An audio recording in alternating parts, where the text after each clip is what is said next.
Assalamualaikum warahmatullahi wabarakatuh. Bertemu lagi dengan saya Muhammad Arya Fadilah dari kelas 11 IPA 1 SMA Negeri 1 Pasir Penyu. Nah, di video kali ini saya akan menjelaskan tentang sistem pertahanan tubuh atau sistem imun dengan guru mata pelajaran biologi yaitu Ibu Hajah Riza Elvia SPD MSI. Panjang ya namanya. Halo Ibu.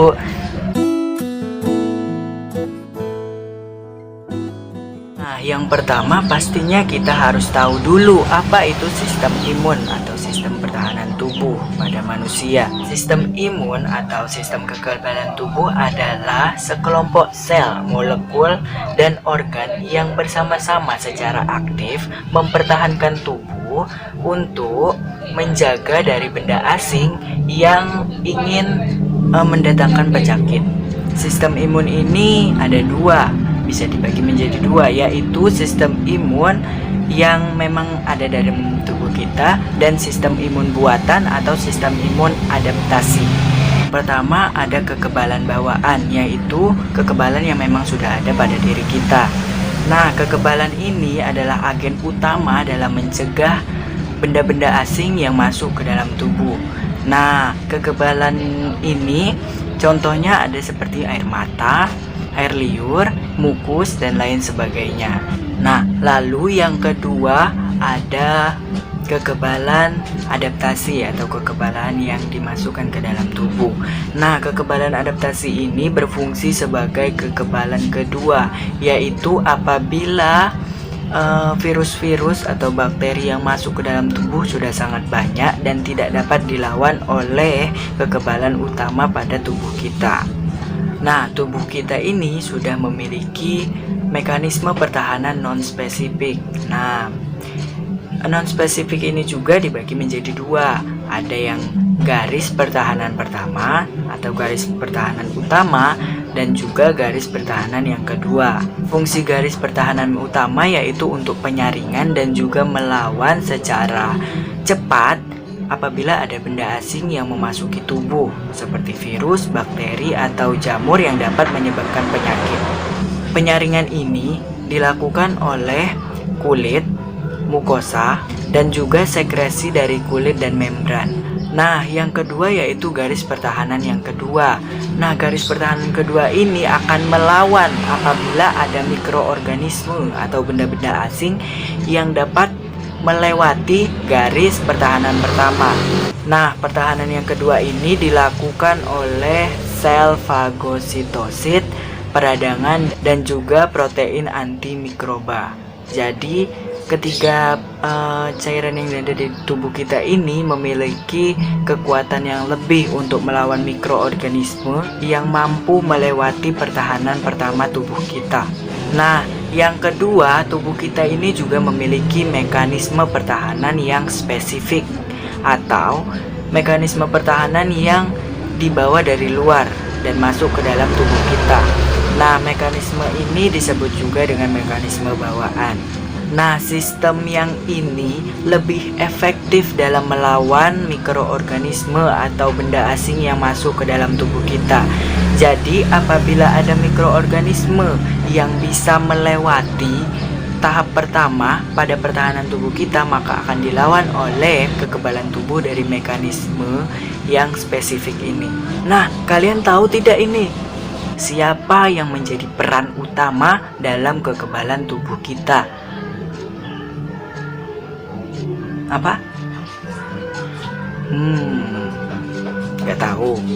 Nah, jadi sel darah putih memiliki peran utama dalam menjaga tubuh kita dari mikroorganisme atau benda-benda asing yang ingin membawa penyakit kepada tubuh kita.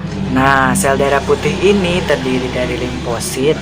Nah, limfosit ini akan berkembang menjadi makrofag. Yang menjadi peran utama dalam perkembangan itu adalah monosit.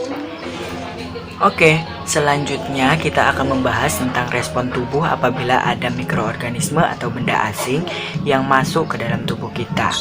Respon ini disebut dengan respon imunitas humoral. Nah, yang pertama makrofag akan memakan antigen atau mikroorganisme yang menyebabkan penyakit, lalu akan diikat oleh antibodi. Nah, antibodi sendiri merupakan suatu protein yang memiliki bentuk seperti huruf Y. Lalu selanjutnya bagaimanakah antibodi itu dikeluarkan oleh tubuh? Bagaimana prosesnya? Jadi proses antibodi ini yang pertama yaitu antigen akan dimakan oleh makrofag. Selanjutnya sel-sel fagosit akan berinteraksi dengan sel-sel limfosit. Nah, karena makrofag telah memakan antigen, maka antigen akan menyatu dengan limfosit, sehingga terjadi reseptor di permukaan sel yang menyebabkan antibodi akan dikeluarkan. Nah, selanjutnya, kalian tahu nggak dengan alergi? Pastilah kalian tahu kan? Misalnya, makan makanan yang tidak sesuai atau tidak dapat diterima oleh tubuh, maka tubuh akan mengalami alergi. Banyak sekali bentuk-bentuk alergi, contohnya seperti bintik-bintik merah dan lain sebagainya. Jadi, alergi ini sebenarnya adalah respon imun atau kekebalan tubuh kita terhadap benda asing yang tidak dapat diterima oleh tubuh. Nah, cara-cara untuk menjaga agar imun kita atau kekebalan tubuh kita itu tetap kuat yaitu dengan imunisasi. Nah, imunisasi adalah pemberian pertahanan pada tubuh yang biasanya dilakukan dengan memberikan vaksin. Nah, sebenarnya apa sih vaksin itu? Pasti pada bingung kan? Vaksin itu sebenarnya berisi virus dan bakteri loh. Baru tahu? Atau udah tahu sebelumnya? Nah, tapi virus dan bakteri dalam vaksin itu sudah dilemahkan atau bahkan dimatikan sehingga dapat menimbulkan kekebalan atau imunitas di dalam tubuh kita. Nah, dari vaksin ini kekebalan tubuh kita pasti akan bertambah. Sebenarnya kekebalan kita itu dibagi menjadi dua. Nah, yaitu kekebalan yang aktif dan juga kekebalan yang pasif. Nah, kekebalan yang aktif itu terjadi apabila tubuh memperoleh sistem imun secara aktif dan menghasilkan respon imun utama. Nah, kekebalan aktif ini terjadi melalui dua cara, yaitu kekebalan alami dan juga dari vaksinasi. Jadi vaksinasi ini atau pemberian vaksin sangat penting bagi tubuh kita. Oh iya, yang kedua yaitu kekebalan pasif. Kekebalan pasif ini merupakan mekanisme pertahanan tubuh yang tidak dirangsang. Nah, kekebalan ini dilakukan dengan memberikan zat antitoksin. Jadi selain vaksin, kita juga bisa memperoleh kekebalan tubuh dari zat antitoksin. Sebagai saran untuk menjaga imunitas atau kekebalan tubuh kita yaitu dengan cara menerapkan pola hidup sehat. Pola hidup sehat ini sangat mudah dilakukan sebenarnya. Cukup dengan perbanyak makan sayur dan buah, istirahat yang cukup, rutin berolahraga, hindari rokok dan alkohol. Dan yang terakhir, jaga pikiran kita agar selalu berpikir secara positif dan hindari agar tidak stres. Karena stres dapat menurunkan sistem imunitas tubuh kita dan menyebabkan penyakit lebih mudah masuk ke dalam tubuh kita. Oke, sekian dari saya.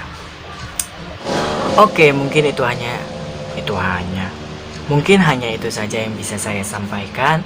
Apabila ada kekurangan, saya mohon maaf ya. Kalau nggak mau maafin, jahat kali. Ya udahlah.